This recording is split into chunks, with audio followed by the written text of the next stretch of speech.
Friends, I wanted to do this quick Patreon video because I got that question from Andreas Schieder. Hi Andreas, how I'm recording the sound for the etude. So there's going to be a new etude today, and so I'm basically just using the guitar straight into my audio interface, right? I have the Scarlett audio interface, and then I'm choosing one of the amp presets in Logic, which is not, I didn't even buy that, it comes with Logic. It's the Cool Jazz amp, and I think it sounds pretty cool. So that's basically all I do. I also like, use iReal Pro and export the jam track in a wave format, and then that's my second track. I just export that, and then I record my guitar, right? I hear my guitar with the headphones like this, and that's basically it. And I just wanted to mention, I also have like a complete workflow to this, so it's, I don't have a lot of time to practice as well. I'm just here fumbling along with the paper.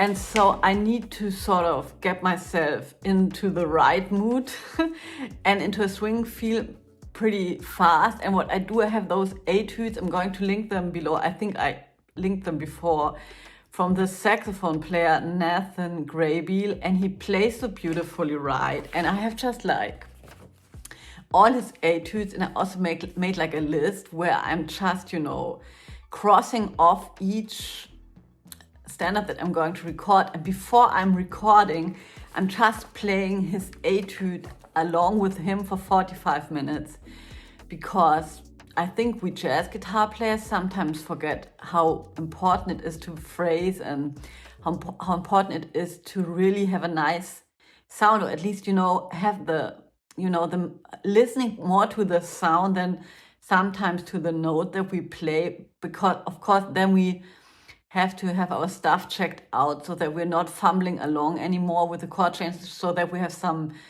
space to think about the sound, or to maybe not even think about the sound, but just also to listen to the sound. So I play for 45 minutes, one of the etudes. If I'm recording All the Things You Are, I'm playing along with All the Things You Are etude. I'm not improvising, I'm just playing the etude. And then I sit down with my headphones and I just, play.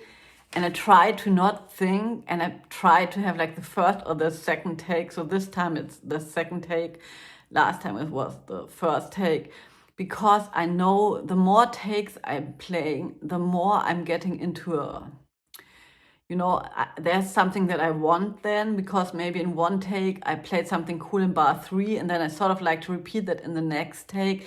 But this is really never a good idea, because then it's not organic anymore. Then we're just like, trying to play stuff that we already played, so to get the perfect version of the track. Or in other words, the more takes I play, the more tracks I record, the more I start to think. And when I'm playing, I'm just basically trying to not think. And of course, I'm thinking like, oh, maybe this phrase wasn't in time, this is lame. But I just try to ignore this voice and then just still continue improvising. And then I recorded that improvisation, and then I'm going to just, write that down. And that's completely like fun to me.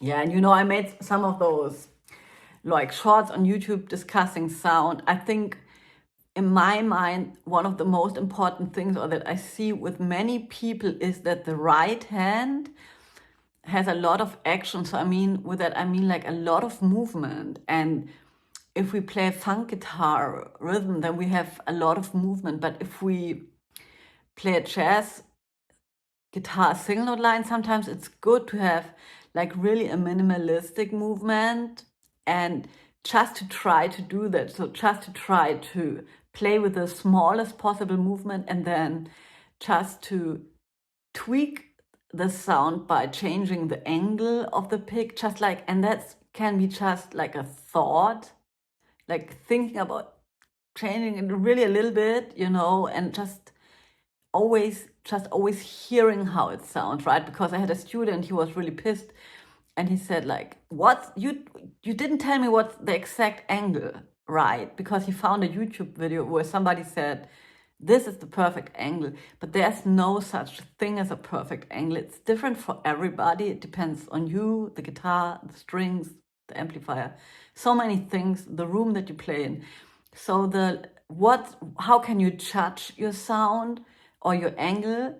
You judge it by how it sounds. And every string, every fret, the same note on another string sounds different. And we just have to train ourselves to really hear that. Yeah, that's it. I hope that's helpful. See you around. Bye.